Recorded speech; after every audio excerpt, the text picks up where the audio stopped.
Hi, everyone, and welcome to the TimingResearch.com crowd forecast news for October 30th, 2023. This is episode number 406, and today we will have a special Option Professor Market Outlook episode, and he's going to go over some of the stocks that have earnings coming out soon. So my name is David Kosmeter. I'm the creator of TimingResearch.com, and as I said, I have the Option Professor of OptionProfessor.com here for today's episode. So I'm going to go ahead and turn it over to him. Okay, thank you, David, and welcome everybody to the episode here. Quick background on myself. I've been in the investment business for decades. I have extensive experience in the options and all the markets, actually, and I've done seminars for thousands of people over the years. So I have a history of education as well. Today, what I'm going to be doing is sharing with you my opinions and some of the things that I have as far as my views on things. And I'm going to try to focus on some of the stocks that are coming out with earnings this week, because those of you who trade short-term options, and of course, again, these options are not suitable for everybody. You should be going to your broker and make sure they're suitable for you. And again, I'm not giving out any advice here today. I'm just sharing my opinions on the markets. Okay. All right. And with regards to this week, there's going to be a lot of earnings coming out. So I'm going to go over these stocks a little bit with you. Just I can't get to every one of them, but I'm going to get to some of them. And I'll give you a little bit of what has happened to some of the other stocks that had announced earnings, like the banks and the tech stocks, because they did present some short-term opportunities, and I'll try to see if any of these this week might be able to do the same thing. Before we get started, though, I would like to go over the basic markets here, because I've been trying to tell people or explain to people my opinion here is that we're at a very, very critical stage. Right now, you're looking at a 20-year graph on the S&P 500, and you can see it's coming right into the moving averages that I follow. Now, what we're going to do here is we're going to try to hold in this area. It has peaked through, but sometimes it peaks through, as you can see, and then goes right back up again. So I was saying that it'd be very important for the S&P to get back above 4175 to get back on the bicycle. If you're bullish, you certainly wouldn't want it underneath this level, for an extended period, because what that happens to do is it'll turn these moving averages down, and it would open up the door for something way down here where the purple line is. That would be a hard landing, and that would be some type of recession. So that's not off the table right now, because if it does start doing that, staying under the 4175 level for an extended period, it would take those moving averages and roll them over, and I think would be significant jeopardy ahead. So keep that in mind, that this area is quite important. As far as the market right here, this lower low here has been accompanied by a divergence in the RSI. So that does set the stage for some type of a spiking rally potential, because you can see that it is extended away from the averages. This is a monthly graph. And so obviously a reversion to the mean could take you up into the 4160, 4190, and even as far as 4260 if it really got going. So again, there is a potential for a reversion to the mean, but right now the moving averages are all pointing straight down, so there's no real evidence of it at this point. Okay. All right. Let's again, and again, obviously, we've been trying to explain to people that our indicators were bearish for quite a long time here. So if you're holding on to stocks into this environment, that's a rough racket. At the end of this broadcast, I'm going to be giving a special opportunity to speak to me directly about the indicators that I use and some of the my opinions on how to use the short-term options in connection with the graphs. And so that'll be presented to you at the end of the broadcast. All right, so let's get started here. On Monday, we've got earnings from whom? Well, first, I'd like to show you some of the earnings that came out. JP Morgan came out a little bit ago. I'm going to use the monthly graphs here. And you're going to see on JP Morgan, it had a big move up right at earnings, and then it went right in the toilet. And basically, since 148, it's been pretty much put central, right? So again, this is a move of significance, and short-term put options obviously expanded in value quite a bit, generally speaking, during this period. So again, that gives you an example of if you do get a reversal off of earnings, it could sometimes be a rather significant opportunity for short-term puts. Again, we'll look at Bank of America. These are the earnings that came out. And they came out with good earnings. Obviously, they popped for a reason. So they pop, right? And then boom, get the sell here, and it's 27.40 all the way down to 25. Again, another situation where quite a number of put options benefited from that decline. Turning towards the tech sector that came out last week, we take a look at Meta. And Meta obviously went up pretty good there for a little bit, and then couldn't really get above our averages here. And so boom, right back down. Opportunities on the put side. Next one up is going to be Microsoft. Another good report. And again, big pop, right? Then, well, this one hasn't faded as much, but it certainly faded 346 down to 328. And if you look at a shorter term graph, like the 5-day, you certainly had enough room here to get on the sell side at 339 and make some coin on the puts if you obviously pick the right strike price, the right expiration, all that kind of stuff. But that's your job to do that, or whoever you're listening to. But I would say that this is a pretty good opportunity on the sell side. Plus, once you gap up, there's always that risk if it's going to fill the gap. So that was another thing that had it going as well. With regards to the next one that came out was Google. And on Google,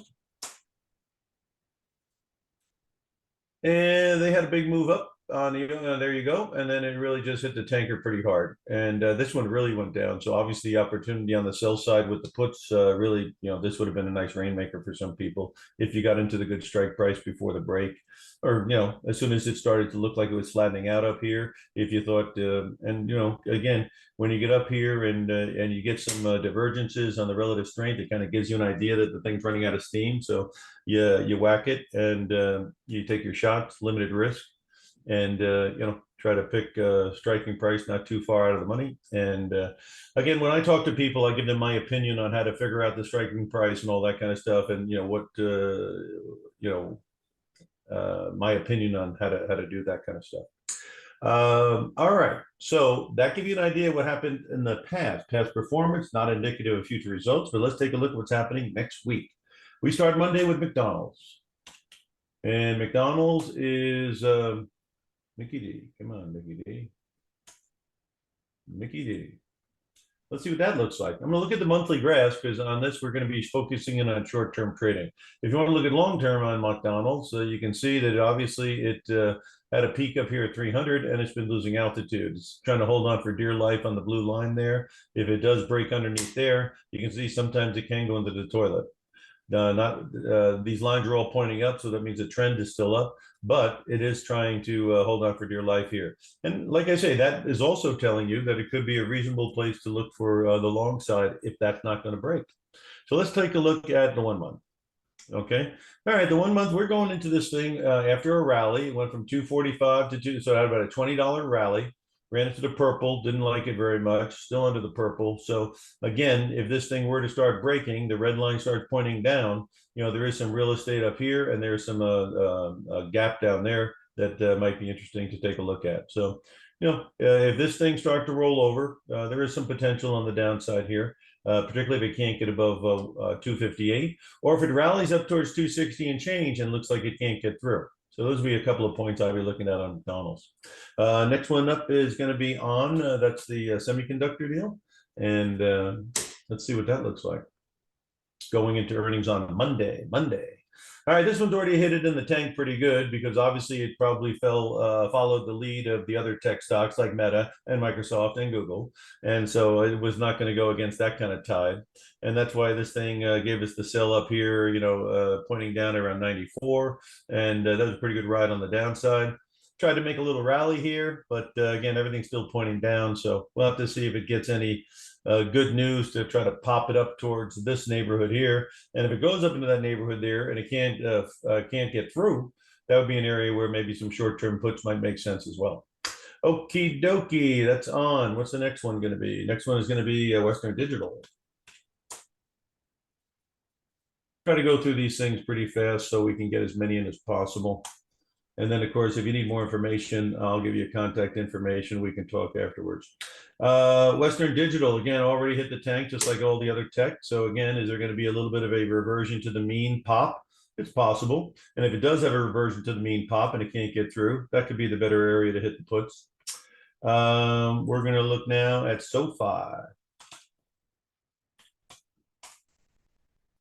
Okay, SoFi. That's not what I wanted. I wanted SoFi. SOFI, the actual stock. Yeah. All right, this one I think has been in the tanker a little bit. Yeah, sure has. Okay, so this thing's been in the doghouse since 840 and not much redeeming value here. If they got some good report, could it have a pop up a little bit? Yeah, but there's a lot of resistance up there. So again, if you pop and it can't get above the lines, that's where I'd be looking at the puts. And that's already down a lot, so it's hard to beat a dead horse, right? Pins. A lot of pretty reasonable investors are into this thing, so there must be a future in it, but not lately. So it went to 29, turned down, tried to pop up, turn down, try to pop up, turn down. So this is what they call phony rallies, and phony rallies don't last, so they come right back down. So you've had a pretty good drop. You've gone from 29 down to 23, and it could have a reversion rally. There's a gap right there. So it has some good news, and it does pop. This might be the neighborhood where, again, the bears might still be controlling this thing. Okay. If you look at a 5-year graph on it, I don't know how long it's been around. It's been around that long. So you put a 1-year graph. Again, that's pretty lousy looking. And the double peak here, couldn't get through to 60 on the RSI. That's not a good sign. And so that's this thing went south up at 2750. And once it broke the purple, that was pretty much a game set match right now. Again, very oversold, so it could pop up. That's why we look at the monthly to see what's going on. But again, there's not much there to hold on to. So it could have what I would call this an out of the blue rally to fill this gap or something like that. Fill that gap up here. That's possible. But if it did that and it couldn't get through that area, that'd be a neighborhood where I'd look at the puts again. Okay, we're at a Monday. Let's talk Tuesday. Tuesday, got AMD. Get some good. By the way, got a lot of diversification. Talk about a smorgasbord of companies. This week certainly has them. I went through the symbols here, and I go, there's not one sector like we went through bank stocks and we went through tech. This is like every man for himself. So it'll be interesting to see. Again, this thing went south with all the other tech already. So they've already been beating it up a little bit. Everything's still pointing down. Could it have a reversion to the mean type of rally? It's possible. Not really one that I like to play. When everything's going south, I don't like to get on the northbound lane when it's the southbound freeway. You know what I mean? So if you do get a reversion rally, I'd be more interested in looking at the put side. Okay, where are you here? It doesn't seem like it has any of the setups like the other ones had. You know what I mean? Because they've already nailed a lot of these things. Cat. Yeah, let's go to cat. How's the economy going to be for cat? We're going to find out how it looks right now. Okay, already been beaten up. Okay, got a gap up there at 272, 274. Again, everything's south, obviously, very oversold short term. If you look at the graph, doesn't mean it can't keep going, because if you look at the 20-year graph, it's probably coming off Mount Olympus, you know what I mean? So it's coming off a pretty high point, and it did revert to the mean. That's what they do when they get extended. And then basically it still has potential going down to 220 or so if the report was bad. But the red line is still pointing up, and that's a positive. Okay, on the 1-year graph, again in the toilet, very oversold. So again, this is a candidate for reversion to the mean because they beat it up pretty good from 290 to 238. But again, this is called sticking your head in the jelly jar, hoping it comes out without jelly on it, I guess, because I don't see anything here telling me that there's some kind of a big rally. But sometimes, short covering can happen. And if you get everybody trying to cover their shorts all at one time, the market maker, what does he do? He'll raise the offer to a very high price, take all the action in, and that might be the end of it. Okay, so that's Caterpillar. Next guy up is going to be, some of the drug companies. Let's see what these drug guys are going. This Pfizer's in the toilet. I mean, anytime you're going to look at something like this, $30, I mean, just to give you an idea, when I say it's in the toilet, the darn thing used to be 60. Now it's at 30. Who wants half price? Well, really not yet here, because everything is still pointing down. But if you look at the 1-year graph, there is a little bit of divergence down here. That's an indication of it's tapped out on the downside, but there's no evidence of it turning up yet. And so a little evidence wouldn't kill it. But it clearly, could this be a candidate for a pop? Maybe. Okay, because it's so beaten up. I don't know what their pipeline is. I'm not an expert on the company, but it certainly is trading down, and it pays a good dividend. Amgen, that's coming out here. And this one's another one in the toilet here. Let's take a look at what it looks like on the 20 years. Is it all the way down to? Now let's see. This is still in an uptrend, and as long as it can stay above this 238 number, at least you got something going there. But if it breaks underneath 240, it opens the door for some pretty nasty action. So 235, 240, that kind of thing. As long as it holds above there, you can make a story that it's just having a correction. Under there, it could be game, set, match type stuff, or at least go down to the purple, which would be a heck of a drop. But again, these things are discounted. That always makes me interested. You get big companies, Amgen, Pfizer, Bristol Myers Squibb, basically on sale. I know they're having a lot of competition with regards to competitive pricing and all that kind of stuff. That's a problem.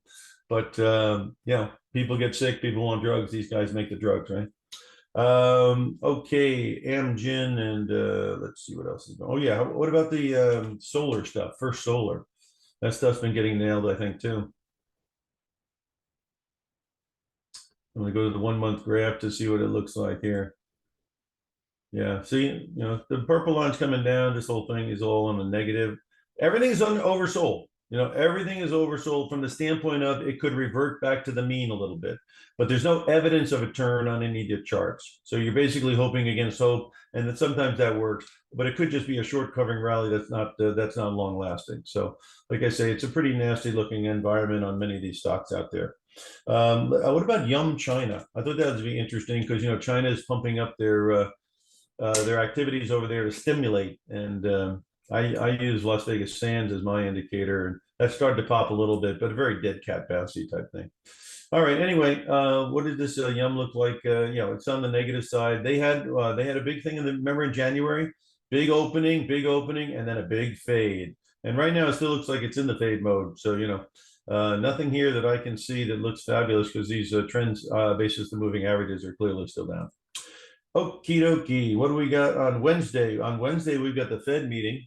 And then after the Fed announces what they're going to do, which is expected to be nothing, Airbnb will tell us what's going on in travel. And travel, we're going to hit a few of them here because that is supposed to be drying up. And you can see it looks like it's drying up quite a bit. Okay, that revenge travel thing, we've been kept in our cocoons there during COVID. And so once we got out, we had some money and we'd never been anywhere. And that restriction made everybody go nuts. So they went out to restaurants, they went traveling, they stayed at hotels. That game seemed to be a game set match as soon as we broke under 145. So, if you're still holding on here, obviously you're way past your expiration date on the milk here. But again, oversold. Could it pop back towards the mean? It's possible. Any evidence of that on the monthly? Not really. It's the same song, doesn't it? It sounds like the same song to me anyway. All right, the next one is Marriott. That was another one that did pretty good on the revenge travel. And you'll see that. I'll show you an example of that. See, this is called revenge travel, and this is called they're not doing it anymore, or they're not going to be doing it in the future as much, right? And of course, a lot of this stuff is starting to make me feel like there is a recession coming, that there is a slowdown coming, that we're tapped out on the credit cards, that the housing prices haven't budged down yet. But, if somebody had to sell now, and they needed to get somebody with an 8% mortgage, they may find that they have to discount the price in order to get something going. And one thing about, a trend, once it gets going, it can start going at a very fast speed. So right now, real estate's benefiting from nobody can move because they don't want to give up their 2%, 3% mortgage, and nobody can buy because it's 8% mortgage. So it's really in a freeze mode, but freeze modes don't last forever. And again, my theory that I've told everybody who'd listen to me is that high interest rates are gravity to asset prices. So what if somebody said, what do I expect in real estate? I expect it to come down. When prices on the stocks go way up because the PE ratios are still quite high, I think they're going to contract. Why? Because it's 5.5% in money market. Now, call me an old schooler and a guy who's not with it, but that's the way the math works with me. You take the cost of money up to the roof, and you're going to affect things that have something to do with cost of money. PE ratios have something to do with cost of money, and real estate definitely has something to do with cost of money. So expecting those to go through the roof when you have high cost of money, I think is silly, but that's just my opinion. Okay, so Marriott, again, same story, breaking down. Got to get it back above 190 as soon as possible to get that thing salvaged a bit. Okay, now let's look at Roku coming out as well. And I know that's pretty popular with people out there, so let's check it out. Again, also in the tanker, and no sign of relief. These charts are pretty much ditto across the board. That's what I'm trying to say. I've been telling people this 41.75 on the S&P was the last call for alcohol. I mean, we broke under there. That's not good. I will show you one other thing on SPX. I did have one last hold on to your hat place. I think it was on the 5-year graph. Let me see if I can get that for you. Yeah, this is the last gasp. So right now, if you want to be bullish, you want to defend something, this moving average down here at where is it now? It should be at 4105. Yeah. See 4105, look where the low was last week, right? 4103. You think that's coincidental? That's why I use these averages, okay? Anyway, that's it. We're at 41.17 on the close, I guess, on Friday. So, if you want to defend something, if they were going to get a bounce out of something, that would be a place you could get a bounce. And I told people about that number in my newsletter. Also, when people have meetings with me, I discuss these numbers as well. So watch that 4105. Don't be surprised if it bounces out of there, because we have some relative strength divergence, and you got a point of which it could bounce. So keep an eye on that one. All right, let's get back to the story here, which is earnings. What about Zillow? That's a real estate deal, right? Let's see how that looks. That's coming out on Wednesday. Okay, yeah, that's another one going in the tanker here. And yep, same story on all these things. They're gonna possibly have what they call a very sharp reversion to the mean rally, which would probably be short covering, right? Who do you think short? Do you think anybody's shorting this thing from 43 down to 37? Of course they are. If they want to get out, they're gonna have to buy in. If they all want to buy in at the same time, those guys who make the market are going to say, hey, there's a ton of volume coming in here. I'm not standing in front of it. I'm going to raise that offer price up to 38 to 40 or whatever I have to do. Take all that volume in, let these morons out of here. And then after they're done, the thing will fall under its own weight. Seen it time and time again. Okay, that's what they do. That's what they did to the bid. Everyone's coming in with a selling, right? So they drop in the bid. So they dropped it down to 36. Now the selling dries up. Well, who's long? The market maker, probably, because everybody else is selling, right? So he's now long all this stock, right? Because if you're selling, somebody's got to be buying. All right, let's. So I just want to see what the Cheesecake Factory is to get the old restaurant idea here. I'm sure that's probably seen a better day. Yeah, it's not that bad though, but it's certainly not a 32 anymore, and everything is pointing down kind of. So if you can get back above 30 or something like that, maybe it has something, but that doesn't seem to be too volatile. That's pretty flat stock. Huh? Not much action on that one. Hey, on Thursday, that's when you're going to get Apple. So let's get Apple up there. Okay, yeah, Apple's been in the toilet. And again, this one was pretty obvious to us ever since this thing here. Watch this. You go up here and this thing says timber right at a 195. Had a little bit of a pop, but again, notice the lines are pointing down and they never even burped to the upside. That rally really was just a matter of filling that gap there. And that was destined to fail because of all the averages still pointing down. They look like they're still pointing down now. And right now we do have no divergence to speak of. So unless this thing gets a lucky, out of the blue bounce, this is also a time where you could accelerate to the downside because there's nothing under here, right?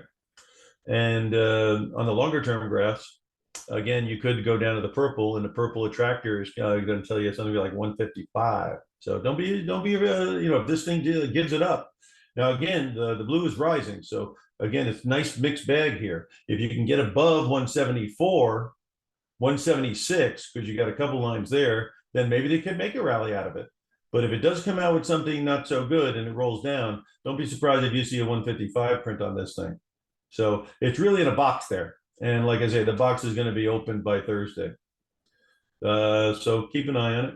And then on the 20-year graph, you can see there's plenty of real estate underneath for it to come down. It's coming down here to the 162 is a number that it could come down to, 153. And then, of course, if we go into some kind of a catastrophic bomb, you got it all the way down there. So you got to be careful. Okay, anything else besides Apple on on Thursday. Shake Shack. Let's see if their restaurant is doing any good.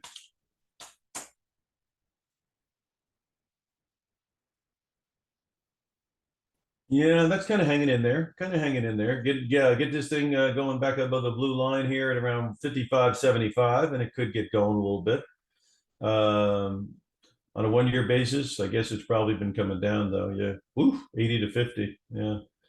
Yeah, I tell you, like I say, what I say, I mean, I tell people, I don't know if they listen, high interest rates or gravity to asset prices. If you're just going to hold on to stocks during this period, you're not going to like your statement very much. You want to get 5.5% on your money and get your money back all the time, buy short-term T-bills. That's what I've been telling people. Is it boring? Yeah, but it's also money comes back to you with a positive return. I like that better than the Titanic. And I don't know, did somebody pass a law you had to be in the market all the time? I guess you have to if you have to, but the bottom line is with this type of volatility, it certainly would pay to make some adjustments on your portfolio. Otherwise, you ride the elevator up and you ride it right back down again. That doesn't sound like a good way of getting ahead. Okay, a Palantir coming out. Yeah, let's get to that one. The whole world is bullish on Palantir because they got all the information that everybody wants, right? All right. Well, in the last month, I guess it's been giving up the altitude a little bit. You see, this is where people get hyped up on, Chat GBT or whatever it's called and everything else, and all the, the AI. Now it's AI. So anyway, here we go. You get the thing coming down. This is a false rally because it never turned the averages up. And then it keeps coming down to 17. And now it's underneath purple. That's no good either. And now you're down here looking for maybe some news on the report and you get a snapback rally. But you got resistance all up ahead. So if it goes up into these neighborhoods and it can't get above them, then you could be looking at what? You could be looking at a place to re-engage in the put side. On a longer term basis, let's see what it looks like. Yeah. See, right now, you want to trade it, you trade it against the purple. Where's purple come in at? Let's find out. 1469. So you want a place to defend? 1469 is your place to defend. Last time you defended there, you got a nice pop. But when you got the pop last time, the red line wasn't as protruding to the downside as this is. But again, this could take hold the 1467, and the red line's way up there at 1664. So it could have a buck and a half in it on a rebound rally. It's possible. And again, you don't want it underneath this 1469 for any length of time. RSI is holding 40, which is good. That would be favorable to seeing a pop. You break under 40, and again, that's sometimes when you get game, set, match. Anything else going on here that I thought would be interesting? Palantir. How about DraftKings? Oh yeah, Caesars are coming out too, I think. Yeah, so let's look and see. These are the gambling guys. Let's is everyone still out there losing their money? Let's find out. Okay, no, I guess they're not because Caesar is definitely on the out. So this again, did you notice travel dead, gambling dead, Airbnb dead, which means what? That means people are concerned about the future and they're concerned about spending money on these things anymore, and the revenge travel's over.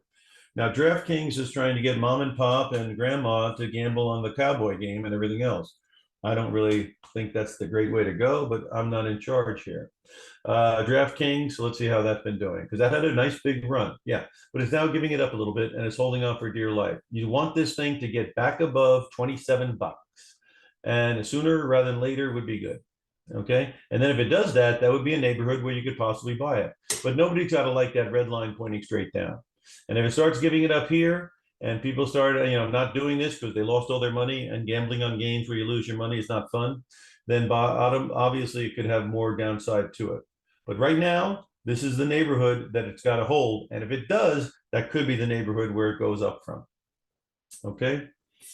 All right, guys, we went over a lot of stuff here today. On Friday, by the way, you got payrolls. We're expecting 180,000 jobs, 3.8% on the unemployment rate, which is flat. We're looking for year-over-year earnings at up 4%. And we're looking for the ISM PMI to be 53, which is expanding, right? Above 50 is expanding. All right, reintroduce myself. I'm Jim, the option professor. I've been doing this for a very long time. I work with a lot of my own monies. And when I work with my own monies, I use these indicators to give me an idea on market direction and give me an idea of where the trends might be taking me. So You guys have all been hit pretty good. I've been around the block, so I know you have. And that means you've paid a lot for courses and you paid a lot for newsletters and you paid a lot for this and that and the other. And you can see from these graphs, you're probably not exactly knocking the ball out of the park. So you're probably interested in learning, but having a better deal than putting all the money up front, finding out it's no good, lose your money and lose the money you put into the education. Not a good combo. All right, so I got a solution to that. Here it is. For at my discretion, after speaking to you, I can send over to you a link to my indicators, and I can give you a 1 hour online session where I tell you how I interpret them, and I give you some of my ideas and my opinions on how I interpret them, and my opinions on how to work with the short-term options. Okay. And of course, I'm familiar with hedging. I'm familiar with bonds. I'm familiar with the whole 9 yards because I've been doing it for decades. Okay. So I have a lot of product knowledge that I share as well. And again, I have no horse in the race. So, if I see something that doesn't look good, I don't have to give you anything but my honest opinion because, again, I'm not involved in advice. I'm not involved in what you own or will own. And so I can be pretty independent on my opinion. So again, you get the link. You get the hour of my time, and sometimes obviously it goes over that. And I try to make sure at the end of our conversation, you are knowledgeable about what I have here. And I will go over stuff that you have lost money on and see if you could have maybe avoided that by using some of these indicators. And also things you're in right now, you can see how my indicators would reflect on that. And then it's more research for you and more information. I think that is obviously of value. So anyway, after you get the link, after we spend our time together, after you ask me the questions you have, after I share with you my knowledge and my opinions, then if you're happy and satisfied, we ask you to pay one time a low cost. And so that is a very fair deal. If for whatever reason, whatever I've told you is of no value to you, and obviously I don't believe that'll be, but if it is, you pay nothing. So how's that for a deal? You pay if you're satisfied and you don't if you're not.